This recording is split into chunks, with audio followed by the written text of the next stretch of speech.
कारण देख नहीं पाई, एक सर्प के ऊपर उनका पैर पड़ गया, सर्प ने दंश दिया और सर्प दंश से नारद जी की मां की मृत्यु हो गई। गांव वालों को दिखाने के लिए नारद जी छाती पीट पीट कर बड़े जोर जोर से रोए, मेरी तो मां मर गई, मेरा तो कोई सहारा नहीं है, मैं अनाथ हो गया। लेकिन अंदर से बड़े खुश हुए, चलो बला टली, अब बाबा जी बनेंगे।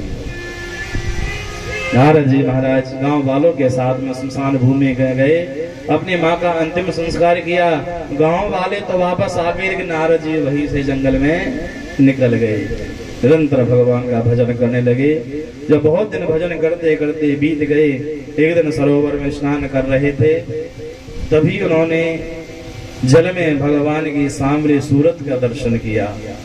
तड़प उठे, एक क्षण के लिए भगवान ने दर्शन दिए और अगले ही पल भगवान की दिव्य छवि ओझल हो गई। नारद जी तो विचलित हो गए, तड़प उठे, रोने लगे कि अभी तो दिखाई दे रहे थे, इतने में कहां चले गए, अभी तो यही थे। जब रोने लगे तो उसी समय आकाशवाणी हुई और आकाशवाणी ने कहा, नारद जी अल्पक्व कषायाणाम दूरदर्शो हमको योगिनाम, अरे तुम्हारा जो अभी भजन है वो अधूरा है। मैंने तो तुम्हें केवल अपने रूप की चटनी इसलिए चटाई है ताकि तुम अपने मार्ग से भ्रमित ना हो जाओ, हट ना जाओ। तुम इसी प्रकार भजन करते रहो और तुम्हें अंत में मेरी प्राप्ति होगी। नारद जी ने कहा, व्यास जी मैंने संपूर्ण जीवन भगवान का भजन किया और भगवान की कृपा देखो, ठाकुर जी की कृपा से एक दासी पुत्र इस जन्म में ब्रह्मा जी का पुत्र बना है। ठाकुर जी की कृपा से मुझे वीणा हाथ में मिली है, प्रेम से नारायण नारायण गाता हूँ, जहां मन करता है वहां विचरता हूँ और प्रभु के निरंतर गुण गाता रहता हूँ। इसलिए व्यास जी आप भगवान के गुणों का आश्रय लो। नारद जी व्यास जी को चतुश्लोकी भागवत का उपदेश करते हैं और वहां से विदा होते हैं। व्यास जी महाराज ने सरस्वती नदी में स्नान किया और आज आसन लगा करके बैठ गए। प्रभु की कृपा से उन्होंने एक सुंदर संहिता का निर्माण किया जिसका नाम रखा गया श्रीमद् भागवत संहिता। मन में विचार करने लगे कि मैंने संहिता तो लिख दी, पर इसे पढ़ने वाला योग्य अधिकारी भी तो होना चाहिए, और इसके योग्य अधिकारी तो इस समय केवल मेरा बेटा है सुखदेव, और वो तो निर्गुण ब्रह्म में मानता है, सगुण में मानता ही नहीं है। अपने शिष्यों को कुछ श्लोक सिखाए, शिष्य जंगल में जाकर जोर जोर से श्लोकों का गान करते। सुखदेव जी ने श्लोक सुने, व्यास जी के शिष्यों के साथ में दौड़े चले आए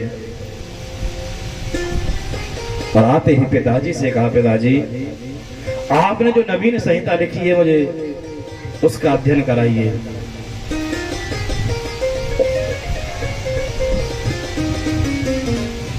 व्यास जी महाराज ने भागवत का ज्ञान श्री सुखदेव जी महाराज को दिया और सुखदेव जी महाराज जब भागवत का अध्ययन करने के पश्चात जाने लगे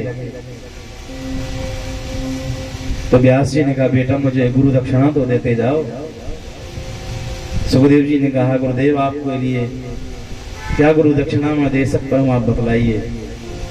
व्यास जी ने कहा, बेटा मेरी केवल इतनी गुरु दक्षिणा है कि द्वापर के अंत में भगवान श्री कृष्ण के परम भक्त श्री परीक्षित जी महाराज होंगे, उन्हें एक ब्राह्मण के द्वारा श्राप लगेगा और तुम्हें गंगा जी के तट पर जाकर के भागवत संहिता उस परीक्षित को श्रवण करानी है, केवल यही गुरु दक्षिणा है। सुखदेव भगवान ने गुरुदेव को प्रणाम किया, फिर से पर्वत कंदराओं में निकल गए।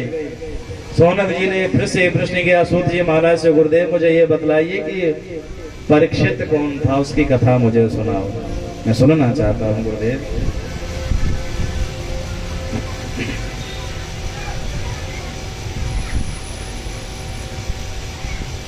सुखदेव भगवान तो चले गए।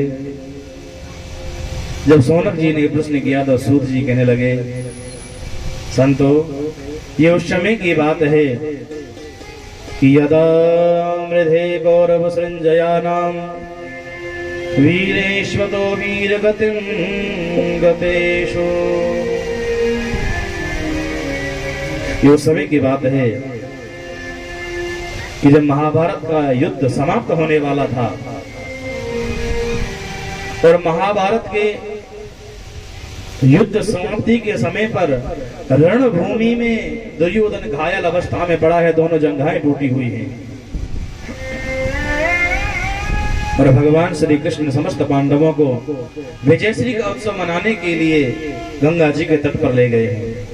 घायल अवस्था में पड़ा है दुर्योधन, दर्द के कारण तड़प रहा है। तभी उसके पास में अश्वत्थामा और कृपाचार्य आए। अश्वत्थामा ने कहा, मित्र तुम्हारा दुख मुझसे देखा नहीं जा रहा है, बताइए मैं तुम्हारे लिए क्या कर सकता हूं। दुर्योधन ने कहा, मित्र अश्वत्थामा, अरे जय पराजय तो जीवन के साथ में लगी रहती है, हार जीत तो होती रहती है। मैं हार गया इसका मुझे तनिक भी दुख नहीं है। मुझे दुख केवल इस बात का है कि हम युद्ध से पहले 100 भाई थे और आज युद्ध के अंत में हम सारे के सारे वीर गति को प्राप्त हो चुके हैं। परंतु इस महाभारत के युद्ध से पहले ये पांडव 5 थे और आज भी 5 हैं। यदि इनमें से एक भी कम हो गया होता तो मेरे मन को संतोष मिलता। अश्वत्थामा ने कहा, बस छोटी सी बात, अरे तुम एक की बात करते हो, मैं 5 का वध करके अभी आता हूं। दुर्योधन ने कहा, मित्र यदि तुम उनका वध करने के लिए जा रहे हो तो उस भीम का मस्तक काट के मेरे पास में जरूर लाना, मुझे तभी विश्वास होगा। अश्वत्थामा ने खड्ग उठाई, पांडव शिविर की ओर चल दिया। आज पांडव तो अपने शिविर में नहीं है, पर उनकी सैयाओं पर, उनके आसन पर, उनके पलंग पर द्रौपदी के 5 पुत्र लेटे हुए हैं जो 16 वर्ष के हो चुके हैं। और जब बच्चा 16 वर्ष का हो जाता है ना, तो लंबाई कद काठी में लगभग पिता के समान हो जाता है। अंधेरे में जब अश्वत्थामा शिविर में प्रवेश करता है तो ये समझ नहीं पाया कि पांडव शिविर में पांडव लेटे हुए हैं अथवा उनके पुत्र।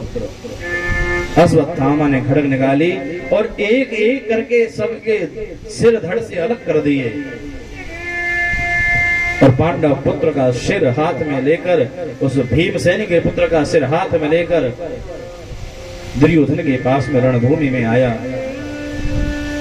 दुर्योधन को वो सिर देकर के अश्वत्थामा ने कहा, मित्र देखो, तुम एक पांडव की बात करते थे, मैं समस्त पांडवों का वध करके आया हूं। लेकिन उस समय तक सवेरा होना प्रारंभ हो गया था, पीली फटनी शुरू हो गई थी।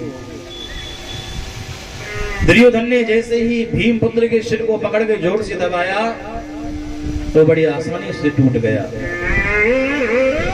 दुर्योधन समझ गया कि ये भीम का सिर नहीं है, क्योंकि भीम का सिर इतना हल्का नहीं हो सकता, भीम का सिर तो बड़ा कठोर होना चाहिए। दुर्योधन ने कहा, रे मित्र अश्वत्थामा, तुमने ये क्या किया? पर तुमने पांडवों का नहीं, अरे तुमने तो पांडव पुत्रों का वध किया है।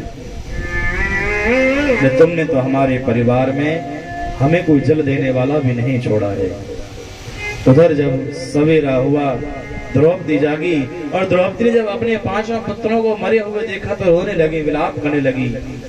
हे विधाता, तूने मुझे सुख दिया तो एक साथ में 5 पुत्र दिए, और जब दुख दिया तो आज 5 के 5 पुत्र एक साथ मुझसे छीन लिए। ये इतना बड़ा दुख मैं कैसे सहन कर पाऊंगी? अछाड़ खा के जैसे द्रौपदी भूमि पर गिरी, कुंती मैया ने गिरने की आवाज सुनी, दौड़ी दौड़ी आई और उन्होंने जब अपने 5 पुत्रों को मृत अवस्था में देखा है तो कुंती जी भी विलाप करने लगी।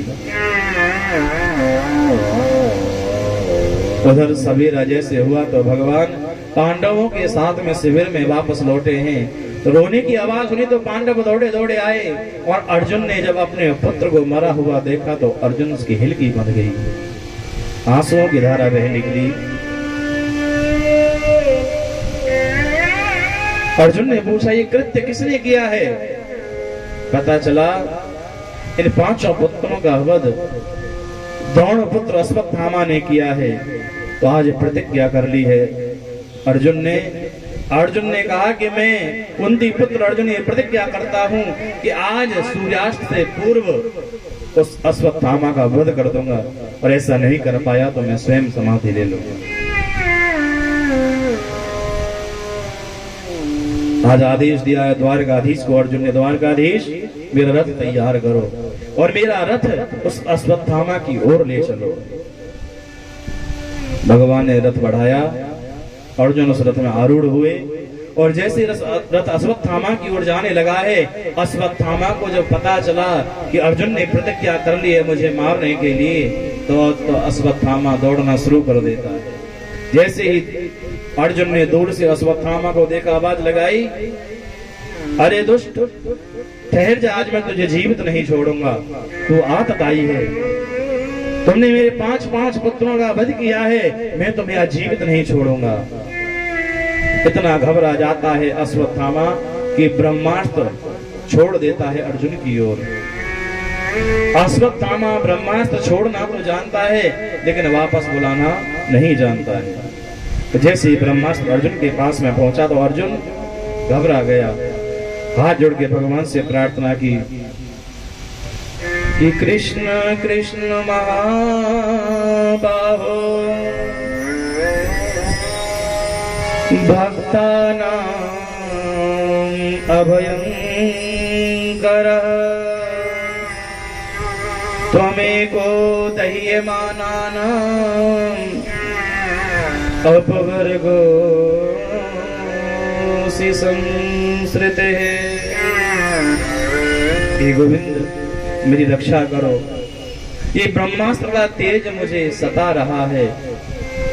भगवान ने कहा, रे पगले, ये अश्वत्थामा तो ब्रह्मास्त्र छोड़ना ही जानता है, केवल बुलाना नहीं जानता, लेकिन तुम तो ब्रह्मास्त्र चलाना भी जानते और बुलाना भी जानते हो, इसलिए तुम भी ब्रह्मास्त्र छोड़ो और फिर दोनों ब्रह्मास्त्रों को वापस बुला लो। अर्जुन ने भगवान के कथनानुसार ऐसा ही किया, दोनों ब्रह्मास्त्रों को वापस बुला लिया। अब तो और भी घबरा गया अश्वत्थामा। अर्जुन ने ललकारा, अश्वत्थामा आज मैं तुम्हें जीवित नहीं छोड़ूंगा, मैंने प्रतिज्ञा की है। और दौड़ के अर्जुन ने अश्वत्थामा को पकड़ा और पकड़ के रस्सियों से बांधकर रथ के पीछे डाल दिया। रथ को लेकर उन्होंने शिविर में आए, और द्रौपदी ने जब आकर के रथ के पीछे बंधे हुए अश्वत्थामा को देखा है तो रोने लगी हैं। और रोते द्रौपदी ने कहा, हे नाथ, मेरा आपसे निवेदन है कि इस अश्वत्थामा को छोड़ दो, मुक्त कर दो। कि मुच्यताम् एषा ब्राह्मणो नितराम् गुरु। ये तुम्हारा गुरु पुत्र, इसलिए से छोड़ दो। धर्मराज युधिष्ठिर आए, धर्मराज ने कहा, अर्जुन, मैं भी द्रौपदी की बात से सहमत हूं, उसे छोड़ दो। द्रौपदी ने कहा, हे नाथ, मैं जानती हूं कि ये वही गुरु पुत्र है कि जिसके पिताजी से आपने धनुर्विद्या सीखी, और उसी धनुर्विद्या के बल पर तुमने ये महाभारत का युद्ध जीता है। यदि गुरु नहीं रहे तो गुरु का पुत्र भी गुरु के समान होता है, ये गुरु पुत्र भी तुम्हारे लिए गुरु के समान है, इसलिए नाथ मैं कहती हूं इसे छोड़ दो। हे पार्थ, हे धनुर्धर, मेरा आपसे निवेदन है कि मैं जानती हूं इस संसार में एक विधवा स्त्री का जीवन कैसा होता है। वैधव्य जीवन जीना संसार में बड़ा कठिन है, समाज के तानों से गुजरना पड़ता है। समाज क्या क्या लांछन लगाता है वो वही जानती है कि कैसे अपने बच्चों का पेट भरती है, कहां से लाती है, कहां से कमाती है। लेकिन इस समाज को उसके ऊपर ताने कसने से ही फुर्सत नहीं होती है। कभी वो उसके दुख में सम्मिलित नहीं होते हैं, कभी ये नहीं पूछने आते हैं कि तुमने भोजन किया या तुम्हारे बच्चों ने भोजन किया। नाथ, इसकी माँ कृपी वैसे वैधव्य जीवन जी रही है, वो तो वैसे ही बेचारी दुखी है। यदि तुम इस अश्वत्थामा को मार दोगे तो पुत्र वियोग में इसकी मां रो रो करके मर जाएगी। पुत्र के वध का दुख वो सहन नहीं कर पाएगी, वो रो रो कर मर जाएगी। पुत्र के जाने का दुख क्या होता है वो मैं जानती हूँ कि मेरे एक नहीं 5 पुत्र मेरे मरे हैं। तो मुझे आज पता है कि एक माँ को पुत्र के मर जाने पर कितना दुख होता है। इसकी विधवा माँ को तो केवल इस अश्वत्थामा का सहारा, इसलिए मैं कहता नाथ से छोड़ दो। धर्मराज ने कहा अर्जुन मैं चाहता हूं छोड़ दो। इतने में भीमसेन आए। भीमसेन ने कहा अर्जुन भले तुम इसे माफ कर दो, क्षमा कर दो, पर मैं इस अश्वत्थामा को छोड़ने वाला नहीं हूं, मैं इसे अवश्य मारूंगा। अब तो आपस में घर में विवाद बढ़ने लगा। दो पक्ष हो गए।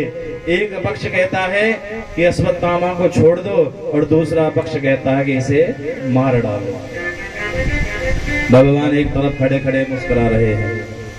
अर्जुन का जैसे ही ध्यान गया, अर्जुन ने पूछा द्वारकाधीश आप तो कुछ बोलो, आप तो चुपचाप एक तरफ शांत खड़े हो, आप भी तो कुछ मार्गदर्शन कीजिए, हमें क्या करना चाहिए। भगवान बोले जब कोई पूछ ही नहीं रहा तो हम क्यों बोले, ये आपका फैमिली मैटर है, अपने आप निपटाओ। अर्जुन ने पूछा महाराज गलती हो गई, अब पूछ रहे हैं, अब तो बताइए हमें क्या करना चाहिए। भगवान कहने लगे अर्जुन ब्रह्म बंधुर्न हंतव्य आततायि बधार्हणा मयि वो भेमामनातम परिपाह्य अनुशासनम। ब्राह्मण को कभी मारना नहीं चाहिए और आततायी को छोड़ना नहीं चाहिए। ये अश्वत्थामा भी ब्राह्मण है। अर्जुन बोले आपकी बात को समझ में नहीं आई, आप कह रहे हो ब्राह्मण को मारना नहीं चाहिए और दूसरी तरफ कह रहे हो कि आतताई को छोड़ना नहीं चाहिए। आतताई कौन होता है? जो किसी के घर में या खेत में या गांव में आग लगाते हैं तो वो आतताई होता है। दूसरा जो किसी को भोजन में जहर मिलाकर के खिला के मार देवे वो आतताई होता है।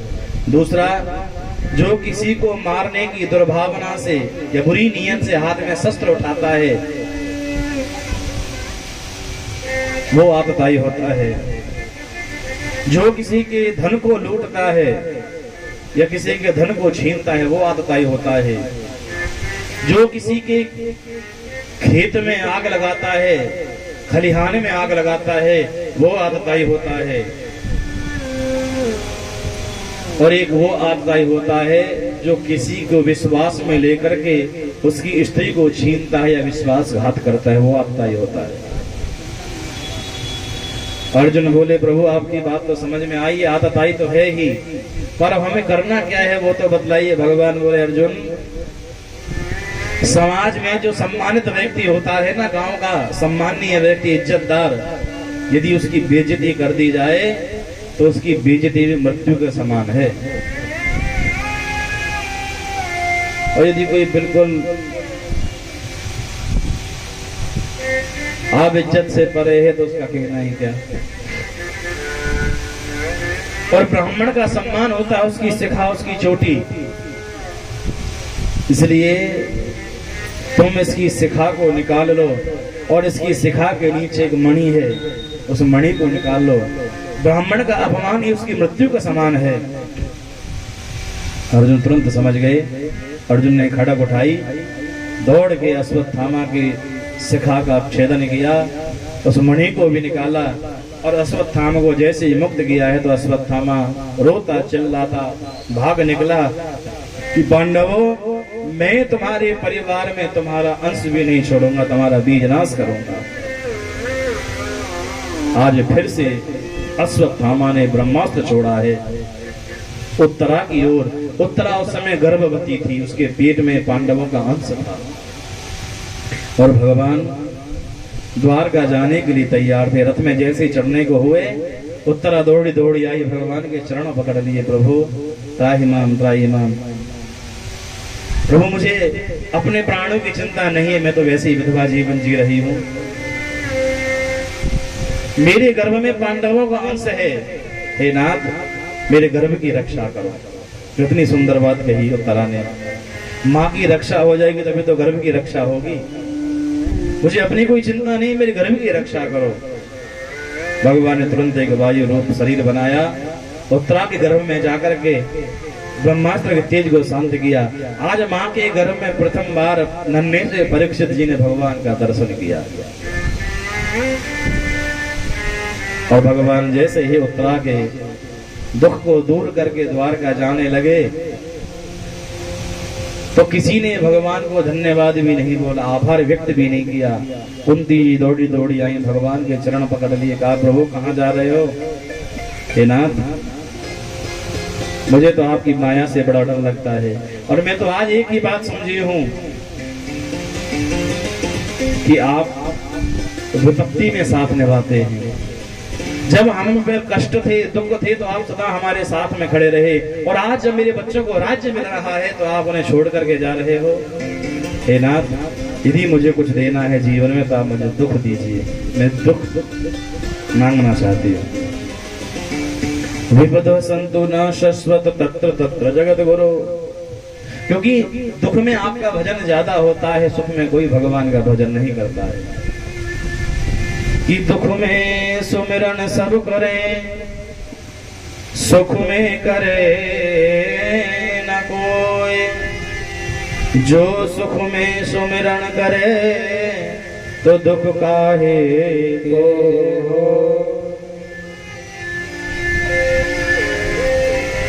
भगवान ने कहा बुआ जी आप मांगना क्या चाहती हो बतलाइए ना। कुंती जी ने हाथ जोड़ करके कहा हे नाथ, मेरी आसक्ति दो परिवारों में है, एक तो जहां मैंने जन्म लिया है वहां, और दूसरी जहां मैं शादी करके आई पांडवों में। ऐसी कृपा करो कि वृष्णि वंशियों से और पांडवों से धीरे धीरे मेरा मोह हट जाए और मैं आपकी भक्ति करने लगूं। भगवान बोले बुआ जी सही सही बताओ आप चाहती क्या हो? कुंती मैया बोली हे द्वारकाधीश, मैं ये चाहती हूँ कि आप कुछ दिन और यहाँ द्वारका में ठहर जाओ। भगवान बोले बस छोटी सी बात, चलो ठीक है मैं द्वारका नहीं जाता हूँ, रुक जाता हूँ। और भगवान पुनः कुंती मैया के पास में तो रुक गए।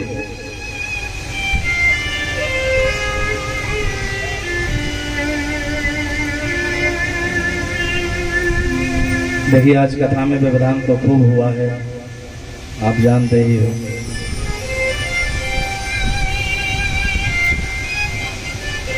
ज्यादा समय ना लेते हुए 10 मिनटों कथा को आगे बढ़ेंगे, अब विराम लेंगे। एक दिन भगवान द्वारकाधीश समस्त पांडव परिकर को लेकर के आए हैं। पितामह भीष्म कुरुक्षेत्र की रणभूमि में बाणों की सैया पर लेटे हुए हैं। सभी ने बारी बारी से प्रणाम किया। पितामह प्रणाम। सबसे अंत में द्वारकाधीश गए, द्वारकाधीश ने प्रणाम किया। पितामह प्रणाम। पितामह भीष्म ने कहा नाथ आपने बहुत इंतजार कराया है, बहुत प्रतीक्षा कराई है। अब तक तो मैंने प्रतीक्षा की थी, आज के बाद आप प्रतीक्षा करोगे। भगवान बोले काहे कि सदैव देवो भगवान प्रतीक्षता कलेवरं यावदिदं हेनोम्यहम्, कि जब तक मैं शरीर को ना छोड़ूं, इसका त्याग ना करूं, तब तक आप ऐसे खड़े रहो, प्रतीक्षा करो। भगवान सोचने लगे पितामह भीष्म तो इच्छा मृत्यु का वरदान है, पता नहीं कब तक नहीं मरेंगे। यदि 6 महीने नहीं मरे तो क्या मैं ऐसे ही खड़ा रहूंगा? तो भगवान ने अपना मुंह लटका लिया, उदास हो गए।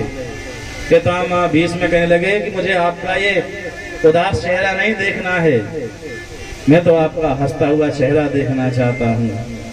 कि प्रसन्न हासा ऋणलोचनोल्लसन मुखाम्बुजो ध्यानपतश्चतुर्भुजः। हे चतुर्भुज, मैं तो आपका हंसता हुआ चेहरा देखना चाहता हूँ। भगवान फिर से मुस्कुराए। वह हमारा युधिष्ठिर को भगवान ने आगे किया। आज पितामह भीष्म ने धर्मराज युधिष्ठिर को दान धर्म, राज धर्म, मोक्ष धर्म के विषय में समझाया, किसी को विस्तार से, किसी को संक्षिप्त रूप से। और आज माघ महीने के शुक्ल पक्ष की एकादशी आई है और पितामह भीष्म आज अपने शरीर का त्याग करना चाहते हैं। पितामह भीष्म अपने मन रूपी पुष्पों से भगवान की आराधना करने लगे हैं और भगवान से प्रार्थना करते हुए पितामह भीष्म ने कहा, हे नाथ, मैं अपने शरीर का त्याग करने वाला हूं,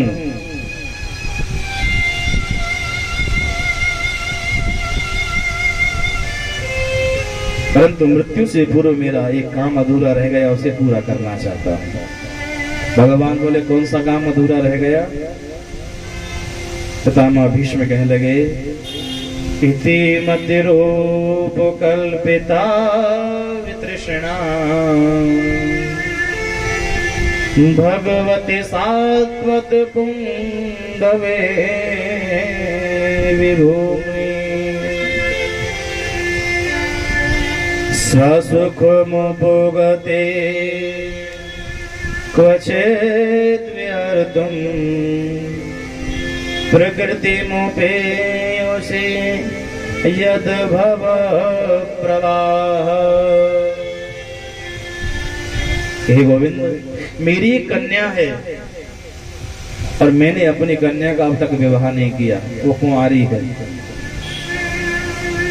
द्वारकाधीश ने सोचा, मैंने सुना है आप तो नैष्ठिक ब्रह्मचारी हो, आपकी कन्या कहां से आई? पितामह बोले, हाँ है मेरी एक बेटी, और मेरी बेटी का विवाह अब तक इसलिए नहीं हुआ क्योंकि उसके योग्य वर नहीं मिला। योग्य वर मिल जाता तो अब तक विवाह हो जाता। और कन्या क्या देखती है? कन्या यही देखती है कि भले लड़के के पास में, वर के पास में कुछ होवे कि ना होवे, पर सुंदर जरूर होना चाहिए। हाँ, जिससे गांव में आवे तो मेरी प्रतिष्ठा बढ़े, मेरा मान बढ़े। जो फलानी को दूल्हा बड़ो सुंदर आयो गांव में। हाँ, पहले जमाने में ना माताएं घर से बाहर निकल के झांक कर बारात को देखती थी, दूल्हा कैसे। और कोई कोई तो सुंदर आते थे, कोई कोई अरे बिल्कुल ऐसा जैसे अमावस को चांद। हंसे तो बस दांत दिखे।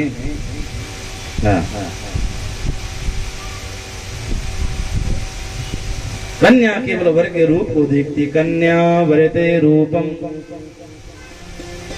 और कन्या की माँ क्या देखती है? लड़का भले कालो कलूटो लमड़ो लूलो हो, सब चलेगो, पर पैसे वाला होना चाहिए। पैसा वाला होगा तो मेरी बिटिया घर में बैठकर हुक्म चलाएगी, राज करेगी रानी की तरह। माँ यही चाहती है कि माता वित्तम। और पिताजी क्या देखते हैं? पिता देखते हैं कि लड़का भले ही काला कलोटा हो, कैसा भी हो, पर कुलीन परिवार का होना चाहिए, संस्कारवान होना चाहिए, अच्छे संस्कार उसमें होना चाहिए। पिता कुल को देखता है। और हमारी रात की तरह के जो बाराती होते वो क्या देखते? मिष्ठान्नम में तले जाना, कि शादी में कौन कौन सी मिठाई बनेगी, कितनी तरह की बनेंगी। उन्हें ना तो दूल्हा से मतलब, ना दूल्हा के संस्कार से मतलब, ना दूल्हा के धन से मतलब। उन्हें तो केवल दावत से मतलब है कि भोजन क्या मिलेगा। पितामह भीष्म ने कहा, हे नाथ, मेरी जो कन्या है ना, वो कन्या कौन सी है? ध्यान देना क्या कह रहे पितामह भीष्म, इति मति रूप कल्पिता वितृष्णा। जो मेरी बुद्धि रूपी कन्या है वो अभी तक कुंवारी किसी में नहीं लगी। और हमारी जो बुद्धि है, हमारी बुद्धि तो पता नहीं कहाँ कहाँ लगी। हमारी बुद्धि तो परिवार में लगी, काम में लगी, क्रोध में लगी, मोह में लगी, ईर्ष्या में लगी, दोष में लगी, लड़ाई में लगी, झगड़े में लगी। हमारी बुद्धि रूपी कन्या ने तो पता नहीं कितने दूल्हा बनाए। लेकिन पितामह भीष्म कहते हैं, मेरी बुद्धि रूपी कन्या अभी तक कुंवारी है। नाथ, इसे आप वर्ण कीजिए, ये अभी तक तृष्णा रहित है, वितृष्णा है। नाथ, मैं वो दृश्य कैसे भूल जाऊं कि आपने अपने भक्तों का मान रखने के लिए अपनी प्रतिज्ञा को भी छोड़ दिया। आपने संकल्प किया था कि मैं महाभारत के युद्ध में शस्त्र नहीं उठाऊंगा, कि वासुदेव कर चक्र में धरे तो तुमको मुख ने दिखाऊं। लाजत है मेरी गंगा जननी, तो मैं शांतनु सुत ने कहा। जब आपने प्रतिज्ञा कर ली तो हमने भी प्रतिज्ञा कर दी, मैं भी शांतनु गंगा जी का बेटा हूं, आपसे शस्त्र उठवा के ही मानूंगा। और मैंने जब निरंतर आपके ऊपर बाणों से प्रहार किया तो आप मुझे मारने के लिए रथ का टूटा हुआ पहिया लेकर मेरी ओर दौड़ने लगे मुझे मारने के लिए। तो मुझे उस समय हंसी आ गई। आपका उत्तरीय भी आपके कंधे से गिर गया।